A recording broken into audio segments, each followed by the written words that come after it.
제가 쓴 책으로 주목을 받았다는 얘기 여기서 처음 들어가지고 네. 주목을 받고 있다는 너무 기쁜 일입니다. 여기 이 자리에 오신 분들이 굉장히 멀리서 오셨다고 서울시민미술관에서 일하신다고 들었습니다. 보니까 여기 11월 21일부터 해가지고 지금이 이제 5번째 강연이 되는 것 같은데 그 5번의 강연에 다 참석을 하신 건가요? 아니면 계속 뭔가 바뀌셨나요? 이건 마치 제가 학교에서 보직을 맡고 있는데 저희 학교 내 행사를 할 때 직원들이 촘촘하게 자리를 메꾸는 그런 일은 아니겠죠. 그런 일이 아니기를 바라면서 오늘의 강연 중에 제가 또 마지막이라서 여러분들 시기를 보면서 이제 언제 끝날까 이런 분 계시지 않을까 하는 생각도 들지만 한 분이 막 강하게 부인을 해주셨습니다. 감사합니다. 제가 생활예술 관련돼서 지금 연구를 하고 있는 지가 한 10년쯤 됐습니다. 제가 아까 소개해 주신 그 책은 이제 10년의 연구를 사실은 묶어서 낸 책이기도 하죠. 그리고 저만이 아니라 저와 함께 같이 연구를 했던 분들이 같이 책을 내신 건데 그건 어떤 의미가 있냐면 이제 저처럼 연구자도 있지만 생활예술 공동체를 정책적으로 직접 커버하시느라고 현장에서 일하셨던 분들이 많고 또 공공 정책의 영역이 아니라 민간 차원에서 생활예술 공동체를 훌륭하게 일구어 가시는 분도 있었습니다. 그래서 굉장히 다양한 영역에 있는 다양한 레이어로 생활예술을 보시는 분들이 이 책의 그 집필에 참여하셨다는 의미에서 저는 이 책이 참 의미가 있다고 생각을 하는데요.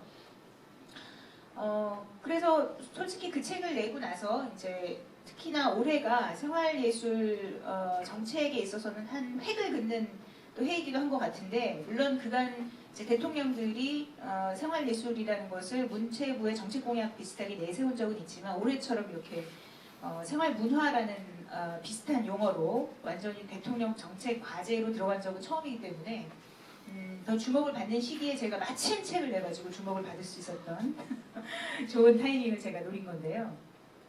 그래서 그 책을 내고 나서 어쨌든 여기저기서 초청을 받아서 특강을 할 수 있는 기회가 많았는데 서울시립미술관에서 특히나 내부에서 일하시는 분들이 생활예술에 대해서 얘기를 들으실 수 있는 제가 얘기를 들을 수 있는 기회가 생겼다는 것이 저는 굉장히 의미가 크다고 생각을 해요. 왜냐하면 생활예술은 제가 항상 이렇게 표현을 개념 규정을 하는데 생활예술은 예술에 대한 새로운 관점이다 이렇게 얘기를 하거든요. 아마 제가 추측하기로 여기 계신 분들은 다 한 예술 하시는 분들일 거라고 생각합니다. 그래서 여쭤보겠습니다. 저보다 아마 예술학에 대해서는 더 많이 아시는 분들, 특히 관장님 그러시지 않을까 생각이 드는데요. 자, 예술의 속성이 뭘까요, 여러분? 그냥 내가 생각하는 예술의 속성은 이렇다. 뭐 창의성이 될 수도 있고, 뭐가 있을 수 있을까요? 그런 제가 꼭 지적해서 말씀을 하실 거죠? 저한테 자꾸 웃어주시는 선생님. 예술의 속성이 무엇일까요? 대안성. 멋지네요. 첫 대답 좋습니다.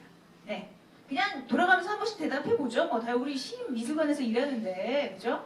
선생님은 예술의 속성이 뭡니까? 재창조. 네, 재창조. 뒤로 갈수록 불리해지는 거 아시죠? 손 들고 먼저 말씀하시는 게 나을 것 같은데. 네, 여기 선생님. 놀이. 역시 뉴 제너레이션은 예술에 대한 생각이 참신하네요. 네. 아무 생각이 안 나요? 변화. 네, 뒤에 누구? 공감. 공감. 저하고 짜고 치고 대답하는 거 아시죠? 이쪽에. 자유. 자유. 와, 멋있는 키워드가 너무 많이 나오는데요. 선생님, 보라색 머플러에. 모방을 빙자한 표현의 자유? 모방을 빙자한 표현의 자유. 네, 좋습니다. 모방을 빙자한 표현의 자유. 자, 선생님 말씀하셨죠. 유행. 예술은 유행이다. 이거 백남준급의 말씀을 하시는 것 같은데. 네, 관장님. 안녕하십니까. 네, 초면입니다. 그런가요? 그냥 그렇다고 치죠. 예술의 속성. 예술의 속성을 한 가지로 100가지로 말씀하시면 저는 그냥 끝나고 가면 됩니다. 정신의 고향. 정신의 고향. 그런 예술이 있었으면 좋겠다. 그렇다는 건 여태까지 없었다? 별로 없었다. 옛날에 있었는데 지금은 없다. 오케이, 알겠습니다. 저기 새로 오신 분, 예술의 속성은 뭐라고 생각하십니까? 하나만 딱 말씀하시면은. 즐겁다. 즐겁다. 네, 즐겁다. 아주 평범한 대답입니다. 지금 학생이에요, 사실은. 그래서 그렇고. 자, 여기 크리에이터 선생님. 삶을 풍요롭게 한다. 아, 그냥 넘어가시는 넘어가시는 발언. 선생님은 안 일주하셨죠? 말씀해 보세요. 예술의 속성이 뭡니까? 창조성. 아, 그거 내가 했던 얘기잖아요. 그렇군요. 네, 여러분들이 생각하시는 예술의 속성이 이렇습니다. 제가 이렇게 아마 말씀드리는 것은 생활예술이 가지고 있는 예술의 속성이라는 게 조금 다를 수 있다라는 걸 아마 말씀드리기 위해서 이런 말씀을 드리는 것일 거라고 감지를 하셨죠, 모두 다. 클레버 하신 분들이니까. 제가 여기다가 메가 트렌드 생활문화라고 붙인 이유가 있는데요. 일단 생활문화와 생활예술이라는 용어에 대해서 좀 설명을 드리고 가야 될 것 같아요. 아까 그 백경 선생님이 소개해 주신 것처럼 제 책은 생활예술, 삶을 바꾸는 예술, 예술을 바꾸는 삶 이렇게 되어 있습니다. 근데 정부에서는 정책적으로 사용을 할 때 생활예술이 아니라 굳이 생활문화라는 식으로 이제 아마 그분들의 생각에서는 생활문화라는 것이 예술을 포괄하는 훨씬 더 넓은 영역이라고 생각하셨던 것 같아요. 그래서 지금 이건 좀 우스개긴 하지만 생활문화파와 생활예술파가 지금 갈려져 있습니다. 제가 같이 책을 내신 분들은 어떤 생각을 가지고 있냐면 예술이 기본적으로 가지고 있는 우리나라에서 가지고 있는 속성 중에 하나가 뭐냐? 접근성이 떨어진다는 겁니다. 예술이라고 하면 일단 사람들이 좀 어렵다.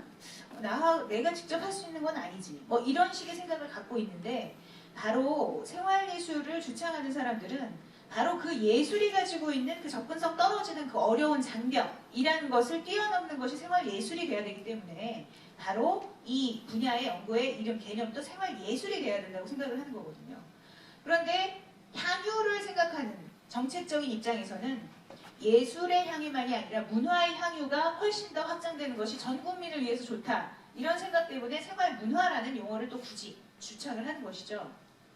근데 이제 제가 대부분 이렇게 강연을 다니는 곳은 정말 서울시립미술관은 예외적이고 대부분은 정책 분야에 계신 분들이 많기 때문에 아니면 또 시민들한테 생활문화가 무엇인지를 알려주세요 라고 저를 부르기 때문에 제가 대부분은 그냥 생활문화라는 용어로 통칭을 하고 있긴 하지만 사실은 제 머릿속에 있는 것은 예술이 바뀌어야 된다. 예술에 대한 새로운 관점을 사람들이 가져야 된다. 이런 주장이죠, 저는. 그래서 어쨌든 제목에 제가 메가트렌드 생활문화라고 썼는데요. 메가트렌드 생활문화라고 메가트렌드라는 말을 붙인 이유가 바로 아까 말씀드린 예술에 대한 새로운 관점, 그것이 생활예술, 생활문화이기 때문입니다. 이건 사실은 거의 마르시즘에 가까운 전복적인 내용을 담고 있는 것이라고 저는 생각을 하거든요. 그래서 힘을 좀 드리겠습니다. 저는 요새 생활문화가 붐업되는 한 가지 명확한 이유가 있다고 생각합니다. 뭐냐면 14세 여중생 소녀의 폭행 사건과 연관이 있다고 생각해요. 왜 제가 그렇게 얘기한 걸까요? 14세 여중생 소녀의 폭행이 생활문화의 붕업과 관련이 있다. 걔가 예술을 못해서 죽었다? 예술을 했더라면 나았을 것이다? 네, 나도 막 고민하시죠. 답은 간단한데 제가 한 말이 그대로예요. 사람들의 정서적인 문제가 예산 지원을 한다든가 복지적 차원의 지원을 한다든가 안으로 혹은 교육을 한다든가로 해결되지 않는다라는 것을 이 시대 사람들이 깨달아가고 있다는 것이죠. 아까 예술의 속성이 뭔가요? 제가 여쭤봤을 때 치유라는 말은 안 하셨던 것 같아요. 아마 다들 건강하신 분들인가 봐요. 아프신 분들은 예술로부터 치유를 갈구합니다. 예를 들어 제가 알고 있는 정책적 차원에서 육성된 공동체가 아니라 인천의 문화바람이라는 공동체가 있어요. 거기는 어떻게 그 공동체를 꾸려나가고 있냐면 한 회원이 500명쯤 되거든요. 그런데 그분들이 10,000원에서 20,000원 정도의 회비를 내서 한 달에 500만 원 정도 되는 월세를 다 해결을 합니다. 자기들끼리. 왜? 자기들이 그 동아리 활동을 하는 공간을 유지하기 위해서. 그리고 그걸 위해서 자기들끼리 논의를 하는 위원회도 만들고요. 또 자기들이 내는 회비를 가지고 무려 13명의 상근자를 먹여 살려요.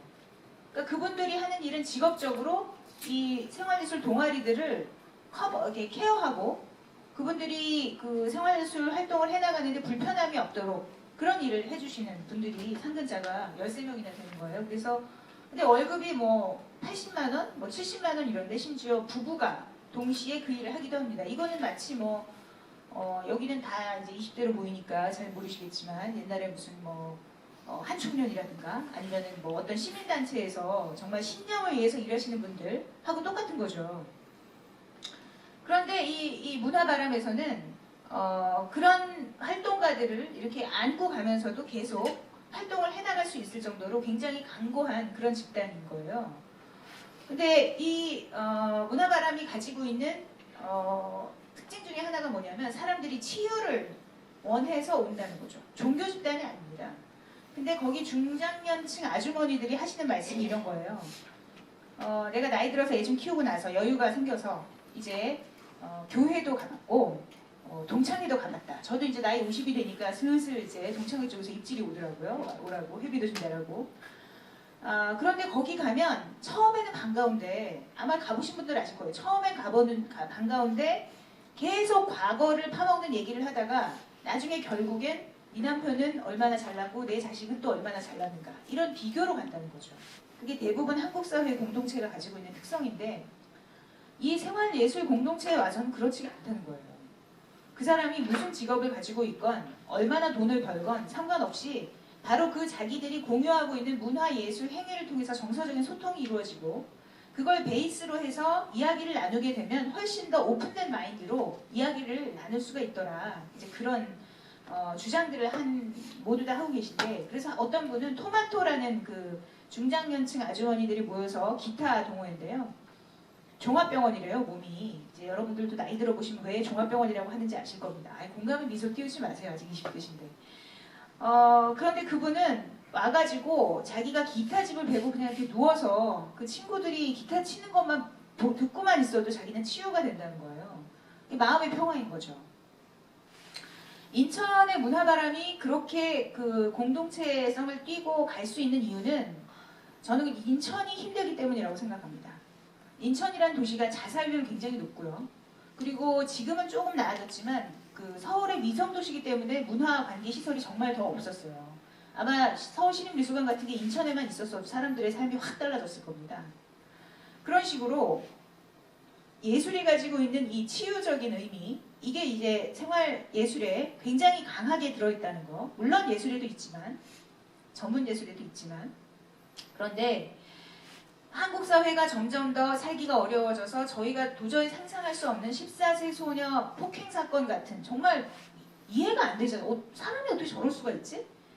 그런 사건이 극단적으로 그렇지만 자주 발생하는 이 상황에서 정부도 그렇고 시민도 그렇고 이제 더 이상 예술에 힘이 없으면 안 되겠구나. 그런데 그 예술이 이전에 우리가 향유하던 것 같은 누군가 뛰어난 사람들이 수월성을 가지고 무대에 올라가서 저 너무 잘하죠? 를 보여주는 그것을 그냥 보고 즐기는 것만으로는 안 되고 내가 스스로 예술 행위를 하면서 그 치유적 힘을 누릴 수 있는 그런 시대가 필요하구나 라고 생각했기 때문에 정책적으로 생활문화가 이제 활성화되기 시작했다. 제가 이 말씀을 드리려고 이렇게 길게 얘기를 한 건데요.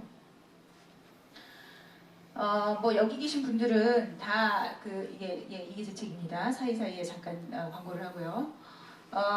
패러다임의 변화, 경제적으로, 정치적으로, 예술적으로 볼 때 왜 생활예술이라는 게 부상할 수밖에 없었는가 하는 백그라운드를 제가 여기다 그려놓은 건데요. 이것들은 다 아실 테니까 사회가 민주화되고 또 고객과 그 커뮤니티의 어떤 공동체성이라는 게 중요해지면서 이렇게 되었다라는 얘기니까 이거 그냥 생략하기로 하고요. 제가 이야기하고자 하는 오늘의 테마는 바로 이 생활문화가 가지고 있는 세 가지 속성입니다. 바로 시민성, 지역성, 예술성입니다. 제가 그래서 자꾸 예술의 속성이 뭔가요? 이렇게 말씀을 드렸는데 누군가가 공감, 공동체성 이런 얘기를 하셨단 말이죠. 예술이 가지고 있는 속성 중에 가장 중요한 것이 저는 또 하나가 바로 수월성이라는 생각이 듭니다. 사람들이 허접한 예술을 보러 제가 아까 여기 로비에 1층 로비에 그 무슨 노래였죠? 노래 제목이 뭐죠? 이렇게 노래병으로 이렇게 기차가 왔다 갔다 하면서 제목을 기억해보시면 그날이 오면. 네, 그날이 오면. 그걸 제가 보면서 만약에 근데 그 곡이 저는 참 듣기 좋았거든요. 제가 모르는 곡이지만 왜 불을 끄셔요? 켜주세요. 네. 계속 관객과 소통하는. 네, 이거 잘 안 보셔도 돼요. 별 중요한 내용 없어요. 저를 보시면 돼요. 저를. 그 곡을 들으면서 만약에 저 곡의 멜로디가 누가 듣더라도 아마추어적이고 뭔가 굉장히 서툴다 이랬으면 어땠을까?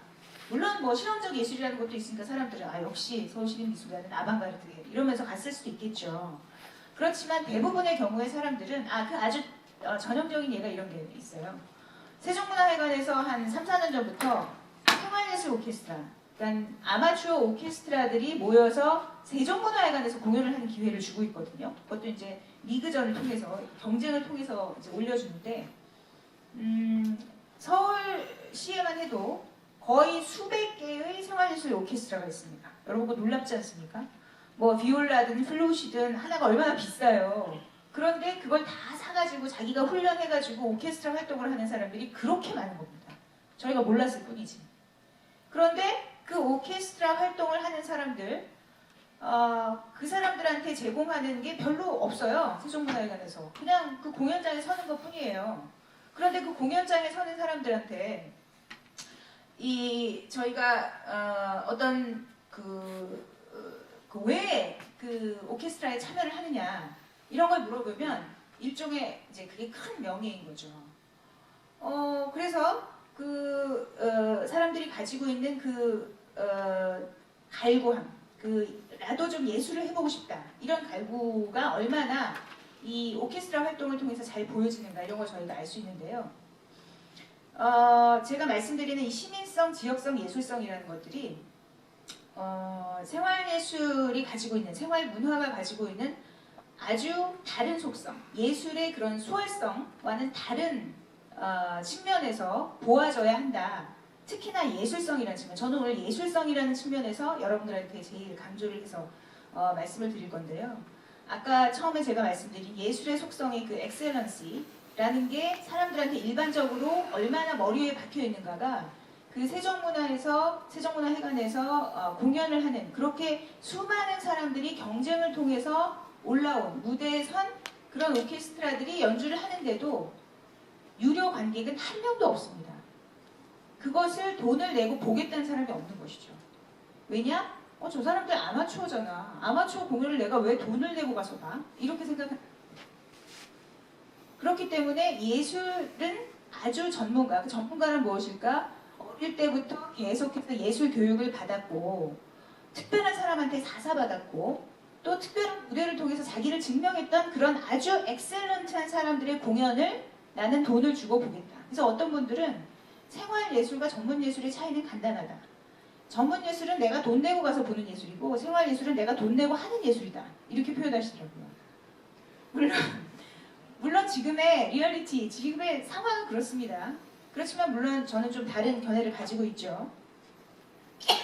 그런데 이 생활예술에서 이야기하는 예술성이라는 것조차도 여러분들이 지금 생각하시는 제가 방금 말씀드린 돈을 내고도 봐도 아깝지 않은 그런 엑셀런시라는 걸 의미하지 않는다는 겁니다. 생활예술에서는. 그래서 제가 생활예술, 생활문화는 예술에 대한 새로운 관점이다 라고 표현을 하는 거죠. 자, 그러면 시민성이라는 것부터 먼저 후루룩 보고 가죠. 아마 뭐 이 한나 아렌트 아줌마 언제부턴가 저한테 너무 익숙하죠. 예. 활동적 삶이라는 이야기를 하고 있습니다. 이 사람이 이야기하는 활동적 삶이라는 것의 핵심은 개인이 정치 공동체의 구성원이 되기 위해서는 어떠한 자격 요건을 갖추어야 되는가? 이 사람이 뭐 악의 평범성이나 뭐 이런 거 얘기해서 저희 많이 알고 있잖아요. 간단히 얘기해서 뭐 아리스토텔레스든 또 플라톤이든 모두 다 이야기하는 것이 사람이 시민이 되기 위해서는 정치적으로 말하고 행동할 줄 알아야 된다. 그런 얘기예요. 가만히 우리가 우리의 이야기를 하지 않고 우리의 생각을 표현하지 않고 그걸 주장하지 않고 가만히 있는 상황에서는 시민이라고 할 수 없다. 그냥 분절된 개인으로, 파편화된 개인으로 사는 것뿐이다 라는 거죠. 그런데 아렌트가 이야기하는 것이 바로 이 정치 공동체의 자발적인 참여를 하기 위해서는 예술이 회복되어야 된다라는 얘기를 하는 거죠. 자, 여기 써 있는 거 제가 좀 읽어볼게요.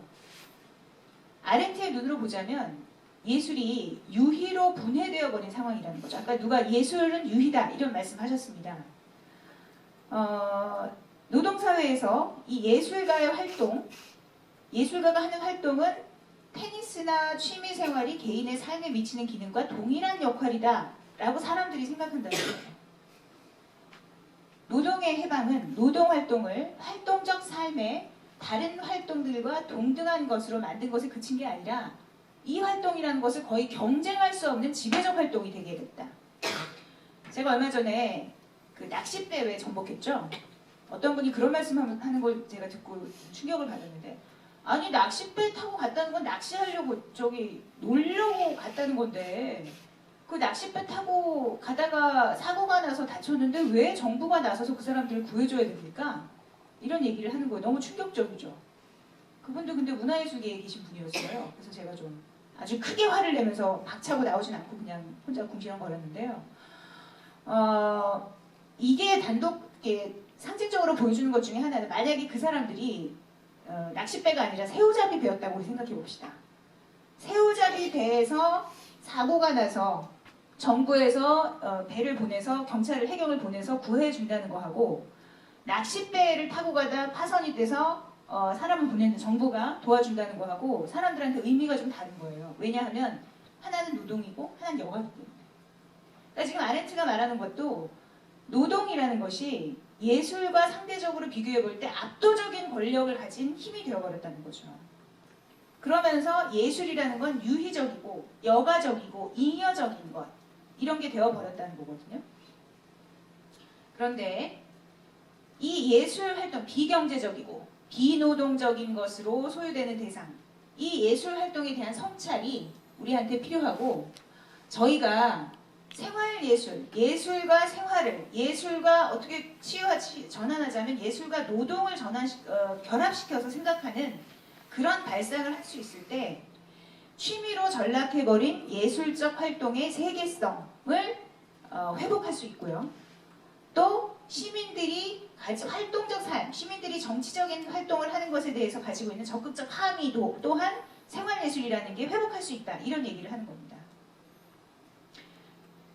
그래서 아렌트가 말하는 이 시민성에 대한 생각, 그것을 생활예술과 연결시키는 것이 저희로서는 굉장히 중요한 과제이기도 한 거예요. 그래서 제가 이 생활예술의 케이스들, 여러분들이 아마 흔히 생각하시기로는 동아리 활동, 기타 치는 사람들, 이렇게 생각하시는 거, 그것을 더 넘어서서 활동하고 있는 영국의 한 단체를 소개를 해드리려고 합니다. 그쪽에서 얼마나 시민성과 적극적으로 연계해서 자신들의 생활예술 활동을 전개하고 있는가를 말씀드리고자 하는 것이죠. VAN은 Voluntary Arts Network의 약자입니다. VAN. 참 신기하게도 저희가 생활예술이라고 부르는 그 용어, 그 개념이 각 나라마다 조금씩 달라요. 이 영국에서는 자발적인 예술, 그러니까 시민들이 자발적으로 하는 예술을 저희가 생각하는 생활예술, 그러니까 생활예술 속에서 자발성이라는 것을 굉장히 강조하게, 중요하게 생각하는 것이죠. 그래서 Voluntary Arts Network라고 하고, 미국 같은 경우는 비공식 예술이라고 부릅니다. 그러니까 공식 예술이 저희가 생각하는 이른바 전문 예술인 것이고, 그것에 반대로 비공식적으로 하는 활동을 비공식 예술이라고 부르는 것이죠. 그런데 저희는 생활예술이라고 부릅니다. 왜 그럴까요? 일상으로 예술이 더 파고들기를 원하는 그 마음이 아마 생활예술이라는 용어로 구축되지 않았을까 저는 생각을 하고요. 거꾸로 보자면 영국에서 자발적 예술이라고 부른 것은 이미 예술이 그들의 삶 속에 더 내재되어 있기 때문에 굳이 생활예술이라고 표현하지 않아도 됐었던 것이 아닌가, 이런 생각도 해봅니다. 자, 근데 이 영국의 자발적 예술 네트워크 VAN이라는 단체가 하고 있는 활동을 보자면 아시겠지만 영국은 이 부유계층이든 노동자 계층이든 그 예술이 굉장히 일상화돼서 왜 영국 영화가 아니라 타이타닉 보시면 저 위에서는 귀족 계층이 막 이렇게 자기들끼리 춤추고 또 밑에서는 레오나르도 디카프리오가 또 춤추는 자기 나름대로 춤추는 그리고 뭐 저희가 반지의 제왕이라든가 뭐 이런 영화들이 나오게 된 이유가 반지의 제왕이 아니라 또 하나가 뭐죠? 반지의 제왕과 똑같은 판타지물 해리포터 시리즈가 나올 수 있었던 것도 결국 영국에서 촛불 켜놓고 스토리텔링 하면서 자기들끼리 놀았던 그 전통, 그 저력이 있기에 그런 판타지물이 정교한 스토리가 짜여진 이야기가 나오는 것이다라고 얘기하잖아요. 그런 식으로 영국은 이미 역사가 깊습니다. 문화의 역사가 깊습니다. 그런데 거기서 더 나아가서 이 벤이라는 단체는 무엇을 하고 있냐면 이런 동아리 집단들이 서로 상호 네트워킹을 할 수 있도록 지원을 하고요. 재정적인 지원을 민간 영역에서 진행을 하는 겁니다. 1991년에 설립이 됐어요. 한참 오래됐죠. 아시겠지만 잉글랜드, 스코틀랜드, 웨일스, 북아일랜드 이렇게 다 이렇게 쪼개져 있습니다. 유나이티드 킹덤이. 근데 이 전역에 걸쳐서 사무실을 두고 산하의 엄브렐라 사무실들을 운영 지원할 정도로 이 동아리 단체들의 그러니까 우리나라 예총, 민예총이 갖추고 있는 그 정도의 그 조직력을 아마추어 예술 단체에서 가지고 있다는 것이죠. 이건 참 놀라운 일인 것 같아요. 그런데 여기서 하는 일이 이 자발적 예술을 하는 사람들을 위해서 조사 연구를 끊임없이 진행을 하고요. 뭐 뉴스 메일링 이런 것도 하고 단체 운영을 위한 예산을 마련하는 그런 일도 하는데 제가 놀랐던 것은 자기들이 아마 생활체육 분야에서는 그런 일이 벌어지고 있을 것 같은데 생활예술을 지원할 수 있는 정치인들한테 로비하는 일, 그 일도 여기는 딱 홈페이지에 가면 들어가 있습니다. 자, 정치인들을 잘 설득해서 생활예술을 잘할 수 있는 정책을 만들 수 있도록 우리 노력하자. 이런 게 딱 들어가 있어요. 그리고 올해 Get Creative라는 그런 캠페인도 시작을 했는데요. 제가 여기서 놀라운 건 뭐냐면 여기 보면 그 벤과 BBC 그리고 64 million artists라는 캠페인 이거 제가 나중에 설명을 드리겠고요. 그리고 예술위원회 이렇게 12개 기관이 동시에 참여하는 캠페인인데 캠페인의 내용은 뭐냐면 SNS를 활용해서 자기가 어떤 생활예술 활동을 하고 있는가를 해시태그를 해서 올려놓는데 BBC 홈페이지에서 그걸 공유할 수 있는 겁니다. 그러면 굉장히 많은 그 예술 공동체들이 거기다 자신들이 무엇을 하고 있는가를 홍보할 것이고 그런데 재밌는 게 그걸 바로 BBC 홈페이지, 우리나라로 비교하자면 KBS 홈페이지쯤 되겠죠. 그렇게 KBS 홈페이지에 개인들이 하고 있는 취미활동 단체가 무엇이고 그것에 관련된 정보를 알 수 있도록 그렇게 올려놨다는 거거든요. 그리고 그 활동, 이 캠페인, 영국 전국적인 캠페인을 벌이는 것이 바로 이 벤의 노력에 의해서 가능했다는 겁니다.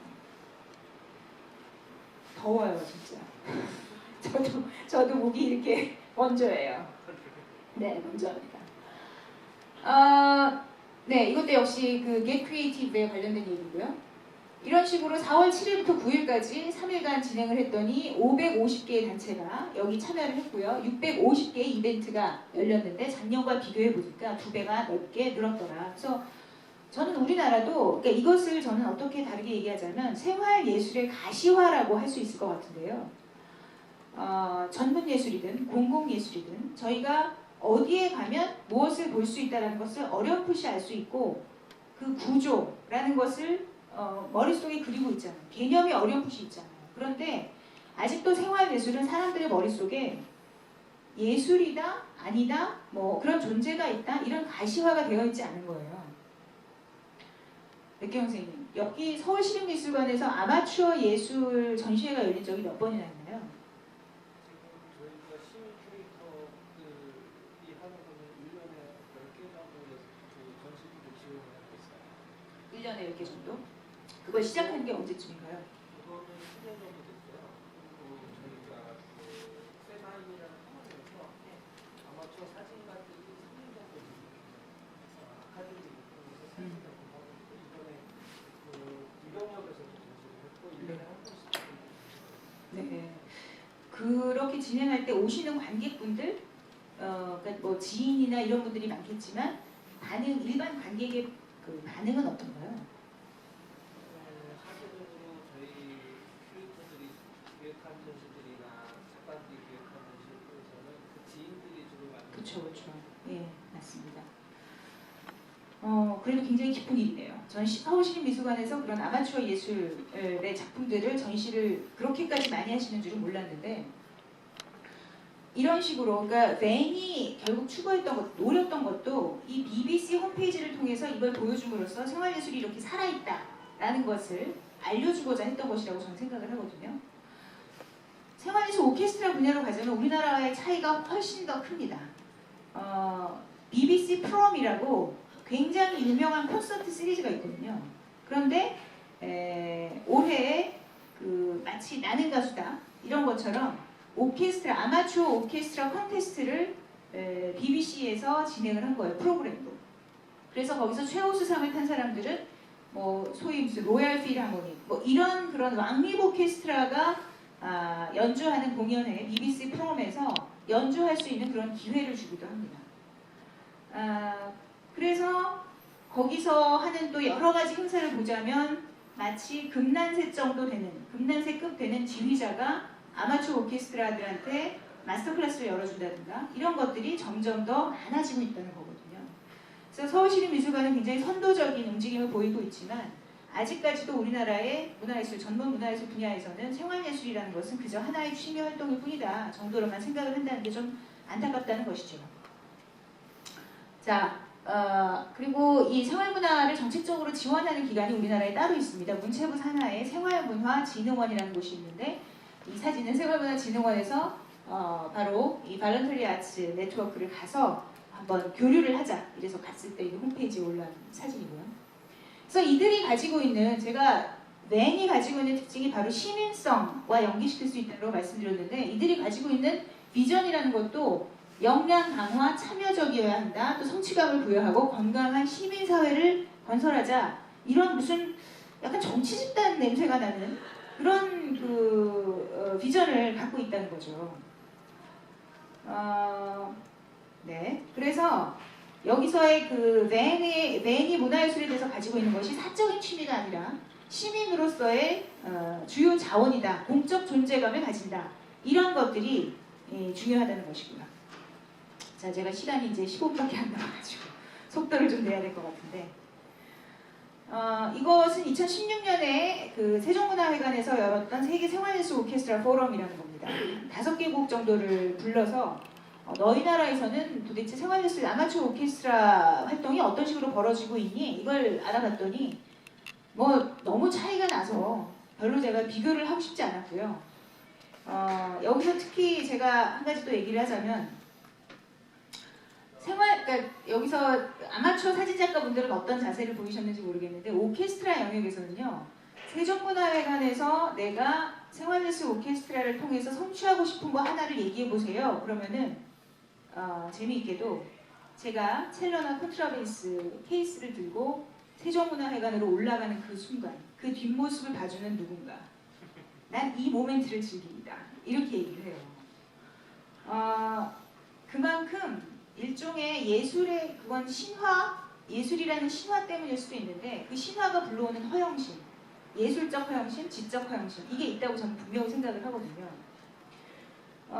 그래서 오케스트라 영역에서 그 활동을 하시는 많은 시민 예술가들은 이 오케스트라 포럼에서 어떤 분이 이런 얘기를 하시는 거예요. 그분은 그 시민 오케스트라 세종에서 열리는 여러 가지 시민 오케스트라 활동을 활발히 하고 계신 위원분 중에 한 분이셨는데 딱 손을 들더니 정부가 그 아마추어 예술 활동을 지원한다고 하는데 우리는 연주만을 하고 싶다. 오롯이 연주만을 하고 싶어서 여기 왔는데 자꾸 무슨 공연 기획이나 홍보나 뭐 장소도 찾아야 되고 이런 허드렛 일을 내가 해야 되더라고 예술 연습하는 연주 연습에 몰두할 수 없는데 이걸 정부가 좀 어떻게 해줘야 되는 거 아니냐. 그분은 아마 다른 해외의 그 참가자들이 열성적으로 도와주고 그리고 우리 선진국은 그런 거 다 해줍니다. 이런 걸 아마 대답을 기대하셨나 봐요. 근데 일본에서 굉장히 오랫동안 일본 아마추어 오케스트라 연맹을 이끌고 계신 한 분이 딱 나와서 뭐라고 하시냐면 우리는 청소년 오케스트라 때부터 공연을 기획하고 홍보하는 것을 스스로 자체적으로 배웁니다. 그리고 그것에 대한 소양이 없는 사람은 아마추어 오케스트라 활동을 할 수 없는 사람이라고 봅니다. 이렇게 말을 하시는 거예요. 그래서 그분이 그야말로 속된 표현으로 코가 납작해진 거죠. 그걸 우리가 하는 게 마땅하단 말이야? 그렇게 생각한단 말이야? 그 역사를 오래 가지고 있는 일본에서. 그리고 세종문화회관에서 이 행사를 진행하시는 분이 그렇게 말씀하시더라고요. 그러니까 콘트라베이스 그 케이스를 가지고 올라오는 건 즐기시지만 막상 안에 들어와서 처음에 이 오케스트라 축제를 할 때 이제 어딘가에서 대기를 해야 되잖아요. 아마추어 오케스트라라고 해도 40명, 50명 막 이렇게 되니까. 그래서 세종에서 진행하는 아카데미, 아카데미는 굉장히 돈을 많이 내고 배우시는 분들이죠. 그분들이 쓰시는 대기실을 이렇게 빌려드렸대요. 거기는 뭐 커피 머신도 있고 뭐 간식도 있고 뭐 이런 식인데 거기 와서 그야말로 이것도 속된 표현이지만 개차반을 하고 나가시더라고요. 아무렇게나 쓰고 다 쓰레기 버리고. 그래서 세종문화회관에서 이분 정말 그 물질적인 손해가 너무 컸다. 그러니까 문제는 이분들이 공공의 영역에서 자기들을 지원해주면 자기들이 공공의 자금 지원을 받은 사람으로서 어떻게 행동해야 되는가에 대한 기본적인 소양이 갖춰지지 않은 상태로, 그러니까 오히려 전문 예술인들이 가질 수 있는 그런 보여주는 정말 노멀한 태도보다 훨씬 못한 자세를 견지하고 있더라. 그러니까 자기들이 지향하고 있는 예술에 대한 어떤 수준과 자신들이 실제로 갖추고 있는 태도의 그 간극이라는 게 너무나 커서 시민으로서 공공의 그 기물들을 어떻게 다뤄야 하는가를 가르치는 것이 나는 매우 중요하다고 생각한다. 그래서 저는 이 시민성이라는 생활예술이 보여주는 이 시민성이라는 것이 바로 그런 공공으로서 공공에서 시민의 자격을 가지고 시민의 권리를 누리는, 그렇지만 동시에 시민의 의무를 배우는 것, 그것과도 생활예술이 큰 연관이 있다고 생각이 듭니다. 여태까지 보통 일반의 시민들이 공공과 연결될 수 있는 부분은 그렇게 많지 않았거든요. 기껏해야 뭐 세금 내는 거라든가, 뭐 동장이 와서 뭐 무슨 이제 12월이니까 뭐 후원금 내주세요, 기부금 내세요, 뭐 이런 정도. 그런데 생활예술을 통해서 공공의 공간을 활용하고 또 공공의 뭐 축제에 참여하고 이걸 통해서 사람들이 점차로 공공이 의미가 무엇이고 내가 이 동의 주민으로서 누려야 할 권리가 무엇인가를 조금씩 알아가는 것 같아요. 그렇기 때문에 저는 생활예술이 가지고 있는 시민성이라는 영역이 중요하다고 생각한다는 것이죠. 제가 5시까지 해도 됩니까? 아니면 50분에 끝내야 됩니까? 5시까지 해도 됩니까? 네. 제가 좀 착해가지고 시간적인 압박이 굉장히 강박이 있어요. 자, 그 다음에 제가 보여드리려고 얘기하려고 했던 게 지역성에 대한 얘기인데 그것보다 지금 시간이 너무 부족하니까, 그러니까 지역성이라는 건 아마 상상하실 수 있겠지만 생활예술은 지역과 밀접한 연계를 가지고 진행돼야 된다. 아까 제가 인천의 사례를 말씀드렸는데 그 문화바람에 소속되신 분들도 서울에서 오래 사시다가 가신 분들일수록 특히 저는 인천 주민입니다 라는 말을 안 했대요. 한동안 부끄러워서. 인천이 완전히 문화의 혹시 인천 분이신가요? 너무 의미심장하게 웃으셔가지고. 그러니까 인천은 문화의 불모지고 인천 산다 그러면 사람들이 다 무슨 공돌이 공순이 이 정도를 생각하고 옛날에는요. 지금은 아니지만. 그랬기 때문에 인천에 산다는 걸 밝히고 싶어 하지 않았는데 문화바람에 가서 자기가 그 기타를 배우면서 공동체를 만나게 되고 급기야 여기 여성분들 많으시니까 급기야 이제 무대에 올랐을 때 그 관객으로 자신들의 그 지인을 초청하는 순서가 있대요. 처음에는 친구를 부른답니다. 또 그 다음 해에는 자식과 아빠를 부른대요. 자기 남편을 부른대요. 그리고 나서 그럼 이제 3번째 해 정도 되면 자기 실력도 늘고 좀 어떤 안정적이 되잖아요. 그러면 이제 자기 어머니를 부르는 거예요. 그 친정 어머니를 부른다는 것의 의미가 무엇이냐? 엄마, 나 잘 살고 있어. 여기서 인천에 살지만 나 행복해. 이거 이제 보여주려고 한다는 거예요. 그래서 그렇게 친정 어머니들 오시고 뭐 이런 상황이 되면은 막 눈물바다, 뭐 어머니가 그래 숙자야, 너 잘 살고 있구나, 막 이런 어떤 대성통곡도 나오고 너무 감동적인 콘서트가 된다고 해요. 그렇게 그런 상황으로 계속 사시면서 나중에는 나 인천 살아, 서울에 있는 친구들 나 공연 보러 와, 이렇게 된다는 거죠. 그래서 저는 지금 전국적으로 벌어지고 있는 이 생활 문화, 생활 예술 활동이라는 것이 분명히 지역 땅값을 안정화시키는데 도움이 될 거라고 생각합니다. 이제까지 그냥 상품으로서의 집이었던 것이 이제는 사람들 때문에 내가 이 생활예술 공동체를 함께 누리는 사람들과 그 안에서 누리는 즐거움 때문에 난 이사 가지 않을 거야. 뭐 집값이 떨어진다 해도 상관없어. 이런 생각을 갖게 하는데 아마 궁극적으로 기여를 할 것이다. 이런 생각을 한다는 의미에서 지역성이 생활예술과 관련이 있다는 거고요. 자, 마지막으로 예술 활동에 대해서 제가 이제 말씀을 드리려고 하는 건데요.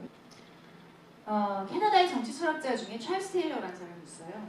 찰스 테일러라는 사람이 말하는 것이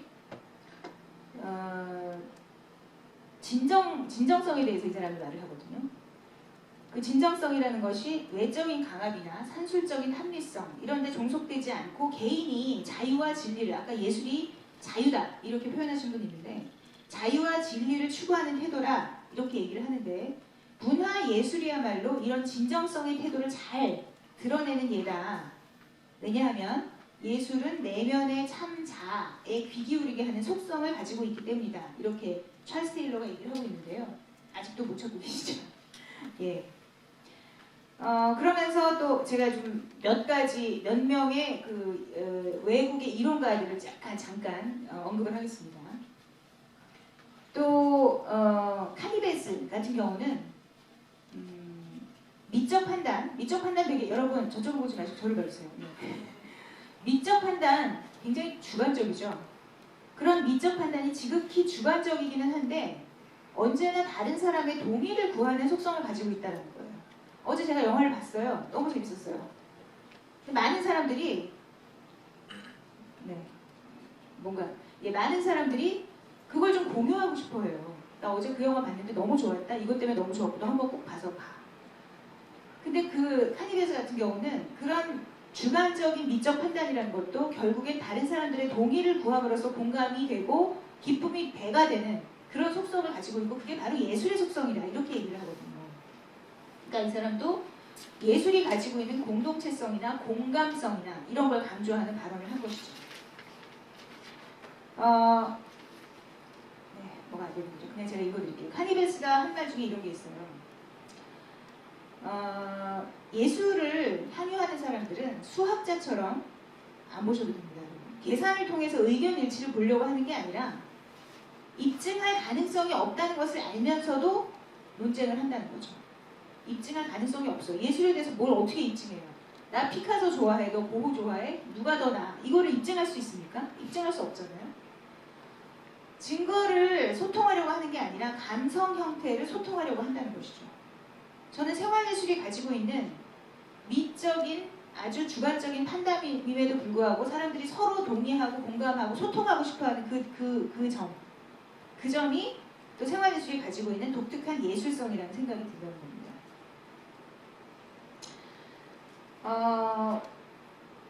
그리고 또 한 명의 이론가를 마지막으로 제가 언급을 하자면 여전히 헤매고 있습니다. 제가 너무 많은 걸 보내서 이렇게 했네요. 죄송합니다.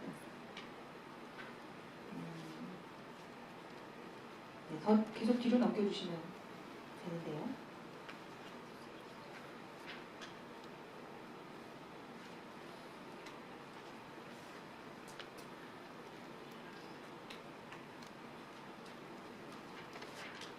브리에 얘기 요새 많이 하죠. 관계적 미학. 우리나라는 항상 유행처럼 누군가 쫙 갔다가 쫙 빠지는 옛날에 그 정의란 무엇인가를 얘기했던 마이클 샌델이 또 한참 열풍을 일으키더니 요새는 아무도 얘기하지 않더라고요. 정의가 도래했기 때문인 것 같아요. 제가 정의가 구현됐기 때문에 정의란 무엇인가를 더 이상 찾지 않는 게 아닌가 싶은데 니콜라스 브리에도 예술이라는 것은 미학적으로 하나의 완결된 작업물이 아니고 사회적 연결을 구성하는 에이전시로서의 역할을 한다. 이것도 앞에 말한 소통과 공감이라는 측면에서 비슷한 얘기죠. 그러니까 이런 소통 능력, 공감 능력, 공감하고 싶어 하는 거, 그 다음에 관계적으로 사람과 사람을 연결시켜주는 그런 측면에서의 예술성. 그러니까 이걸 상징적으로 다르게 표현하자면 생활예술 공동체에 대한 지원들이 있거든요. 정책적으로. 그럴 때 어디가 생활예술 활동을 잘하고 있는가를 평가할 때 예를 들어 그 임승관 대표, 그 문화바람의 대표를 오래 지내신 그런 분들은 뭐라고 하시냐면 회의록을 보면 안다라고 얘기해요. 그러니까 보통은 뭐 몇 명이 모여서 몇 번의 행사를 했고 이런 수치적인 걸 보잖아요. 그게 아니라 이 사람들이 모여서 무슨 얘기를 나눴고 그 얘기가 얼마나 민주적으로 의결이 되었으며 갈등을 어떤 방식으로 풀었는가를 본다면 그 생활예술 공동체가 건강한지 아닌지를 알 수 있다는 거예요. 보통의 정근예술이 과정이 아니라 결과를 통해서 그 엑셀런스를 입증하려고 한다면 물론 모든 예술이 그렇진 않지만 거기에 대다수의 어떤 방점이 놓여져 있다면 생활예술은 그 과정에서 발생한 소통의 깊이와 공감대의 넓이가 얼마나 큰 것인가 그걸 통해서 생각을 해야 된다는 거죠. 그걸 판단해야 된다는 거죠. 그래서 그런 측면에서 지금 서울시립미술관에서 계속해서 하고 있다는 그런 아마추어 예술 사진 전시라든가 이런 것들도 그런 전시의 어떤 과정을 보여주는 다른 방식의 구상이 있으면 어떨까 하는 제언을 드리면서 제 강의를 마치도록 하겠습니다. 감사합니다.